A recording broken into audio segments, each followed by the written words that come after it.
آج کی یہ مقدس رات بابرکت رات کثیر احادیث میں اس کا تذکرہ موجود ہے۔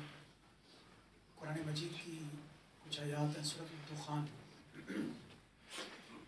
حامیم والکتاب المبین انا انزلناہ فی لیلۃ مبارکہ انا کنا منذرین فیہا یفرق کل امر حکیم۔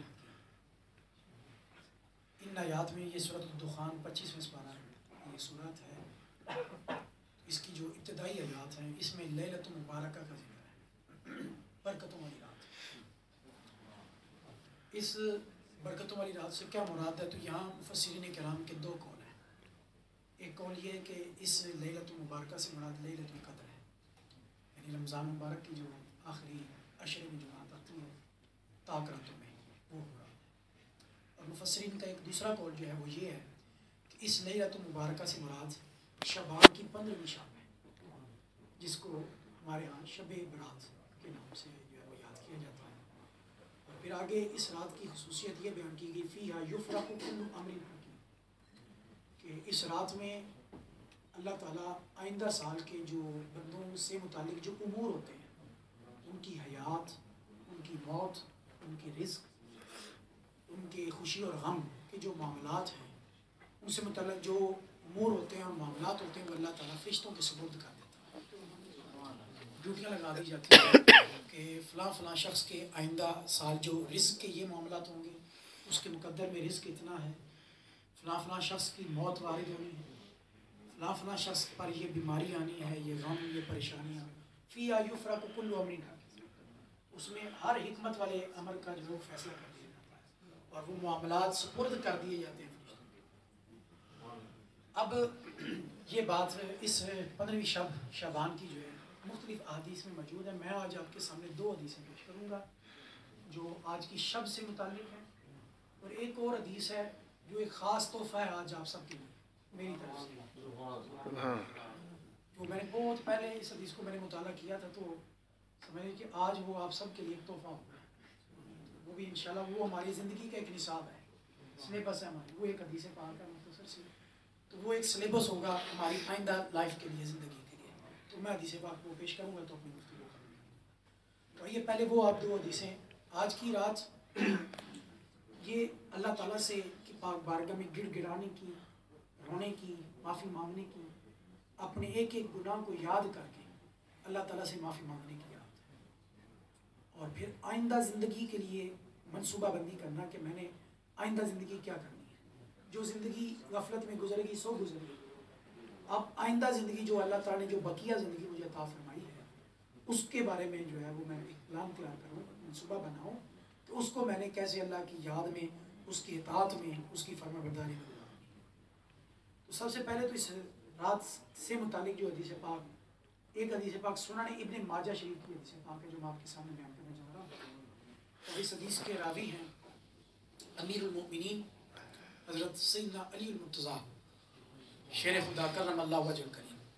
وہ بیان کرتے ہیں قال رسول اللہ صلی اللہ علیہ وسلم کہ نبی کریم صلی اللہ علیہ وسلم نے ارشاد فرمایا اذا كانت لیلۃ النصف من شعبان فقوموا لیلها وصوموا نہارها فإن اللہ تعالی ينزل فيها لغروب الشمس إلى سماء الدنيا فيقول ألا مستغفر أغفر له ألا مسترزق فأرزقه ألا مبتلی فأعافی ألا كذا ألا كذا حتى يطلع الفجر او کما قال علیہ السلام۔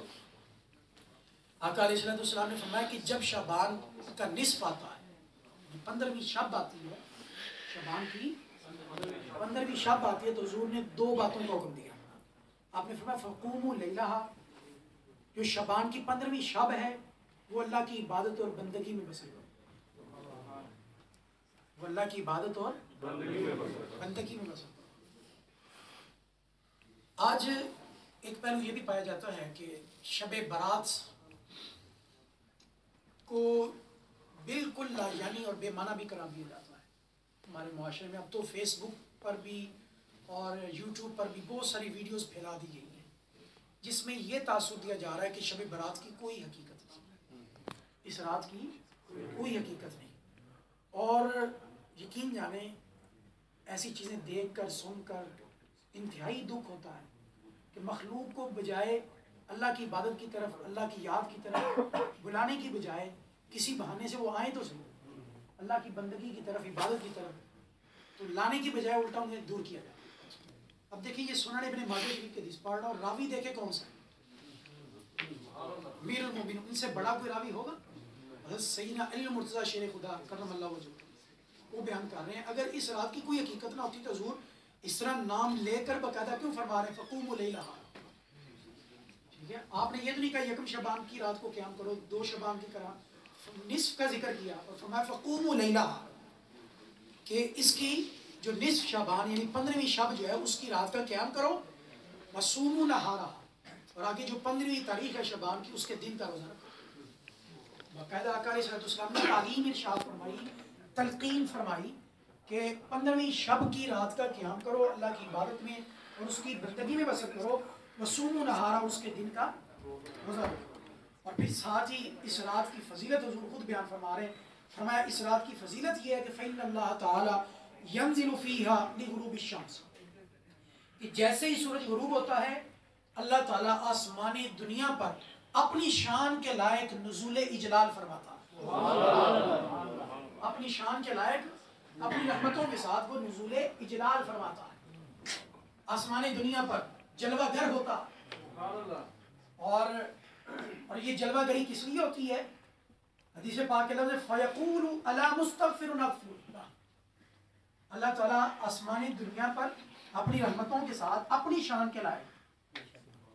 شان کے لائق جلوہ گر ہوتا ہے، اور پھر ساری رات رب کائنات کی بارگاہ کی طرف سے یہ ندائیں اور صدائیں لگتی ہیں کہ الا مستغفر فاغفر لہ، ہے کوئی مجھ سے بخشش مانگنے والا میں اسے بخش دوں، ہے کوئی مجھ سے معافی مانگنے والا میں اسے معافی دے دوں، الا مستغفر فاغفر لہ، الا مسترزق فارزق، ہے کوئی جو مجھ سے رزق کا طلبگار میری بارگاہ میں دامن تو پھیلائے، میری بارگاہ میں اپنی جھولی تو پھیلائے، الا مسترزق فارزق، ہے کوئی رزق مانگنے والا، رزق طلب کرنے والا، میں اسے رزق کے خزانے عطا کر دوں۔ اور فرمایا الا مبتلی فوافی، ہے کوئی شخص جو دکھی ہے، مصیبت میں مبتلا ہے اور آج وہ مجھے اپنے دکھ بیان کرے، میں اس کے دکھوں سے اس کو نجات عطا کر دوں، الا مبتلی فوافی۔ اور یہ مسلسل رزق کی عطا کی، بخششوں کی عطاؤں کی، رحمتوں کی عطاؤں کی اور مصیبتیں دور کرنے کی یہ ندائیں صدائیں لگتی رہتی ہیں۔ کب تک لگتی رہتی ہیں؟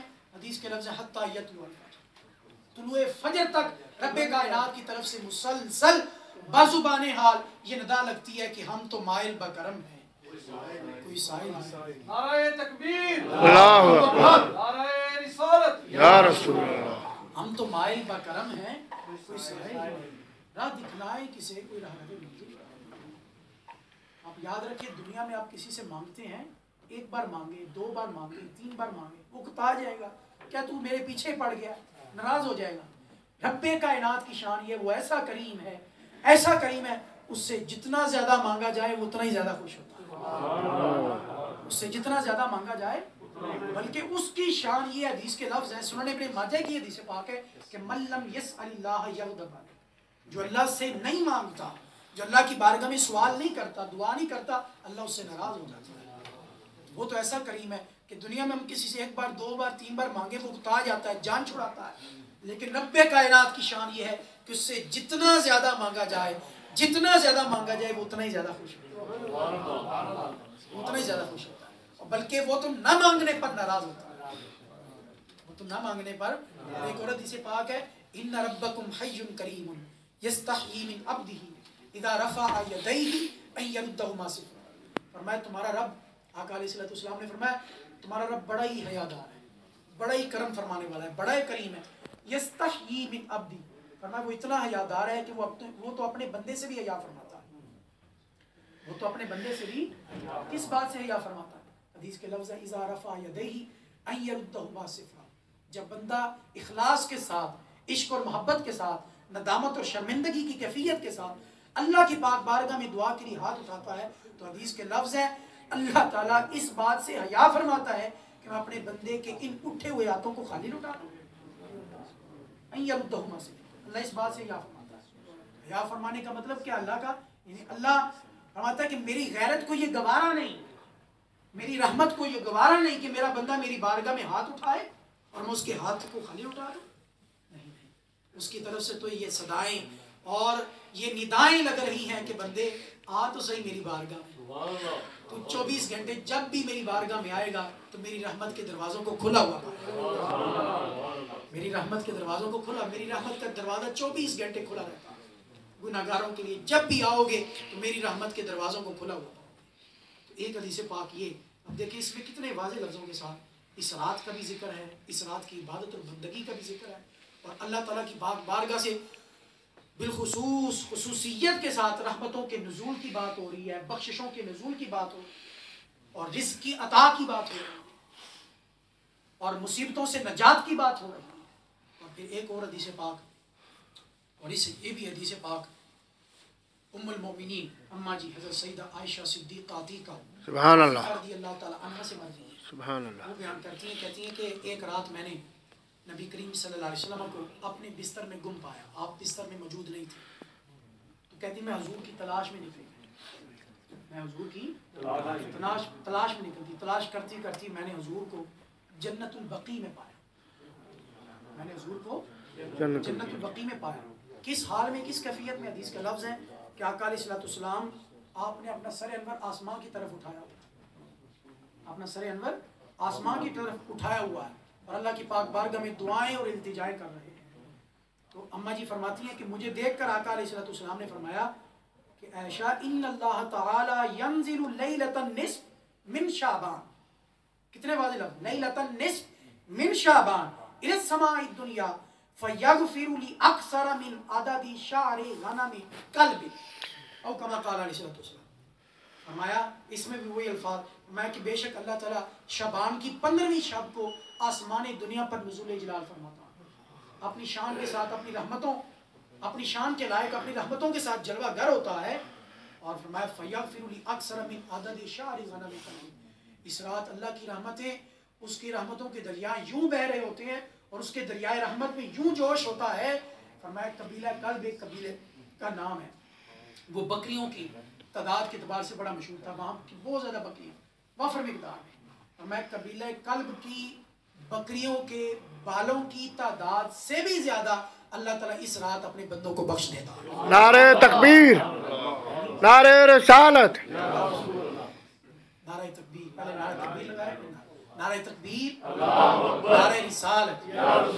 فیغفر لی اکثر من عدد شعر غنم کلب. یعنی ہم کہہ سکتے ہیں کہ بے شمار، بے حد و بے حساب لوگوں کو بخش دیا، کیونکہ بکریوں کی تعداد، پھر ان کے بالوں کی تعداد، ان کی گنتی نہیں کی جا سکتی. اتنی کثیر تعداد میں اللہ تعالیٰ اپنے بندوں کو بخشتا ہے. یہ ہے اس رات کی برکت، جس رات کے دامن میں آج ہم سب بیٹھے ہوئے ہیں. یہ تو تھی اس رات سے متعلق، اور بہت ساری باتیں کی جا سکتی ہیں. مختصر بس اتنا کہ اللہ نے ہمیں ایک اصول دیا ہے، فرمایا لا تقنطوا من رحمت اللہ. اے بندے میری رحمت سے مایوس نہیں ہونا، جتنے بھی گناہ ہیں امید لے کر میری بارگاہ میں، امید لے کر. بلکہ آقا علیہ السلام نے واضح فرما دیا کہ گناہ مومن سے بھی ہو جاتا ہے، گناہ منافق سے بھی ہو جاتا ہے. دونوں میں فرق یہ ہے کہ منافق گناہ کرتا ہے تو وہ پھر اسے معافی کی فکر نہیں ہوتی، وہ اللہ سے معافی نہیں مانگتا، توبہ نہیں کرتا. مومن کی شان یہ ہے کہ جب وہ گناہ کرتا ہے تو فوراً اللہ کی بارگاہ کی طرف رجوع کرتا ہے، پلٹتا ہے اور اللہ کی بارگاہ میں آ کر اپنے گناہوں کی معافی کرتا ہے. یہی ایک سچے پکے مومن کی نشانی ہے کہ گناہ مومن سے سرزد ہو سکتا ہے. لیکن یہاں ایک جملہ میں عرض کرنا چاہتا ہوں، یاد رکھیں گناہ کرنا اتنا بڑا جرم نہیں، گناہ کرنا اتنا بڑا جرم جتنا گناہ کر کے معافی نہ مانگنا بڑا جرم ہے. گناہ تو ہو جاتا ہے انسان سے، لیکن گناہ کر کے معافی نہ مانگنا یہ اس سے بڑا جرم ہے، یہ اس سے بڑا ظلم آپ اپنی ذات پر کر رہے ہیں. اللہ تعالیٰ کی طرف سے تو ہے کہ آپ سے گناہ ہو گیا تو آؤ میری بارگاہ میں ندامت کے ساتھ، شرمندگی کے ساتھ پکی سچی توبہ کرو، عزم مصمم کرو کہ دوبارہ وہ گناہ نہیں کرو گے. تو اللہ تعالیٰ فرماتا ہے میں ایسے کر دوں گا جیسے تم نے گناہ کیے. التائب من الذنب کمن لا ذنب علیہ. جو گناہ سے سچی توبہ کرنے والا ہوتا ہے وہ ایسے جیسے اس نے کوئی گناہ کیا ہی نہیں، اس کی حالت وہ یوں گناہوں سے پاک ہو سکتا ہے.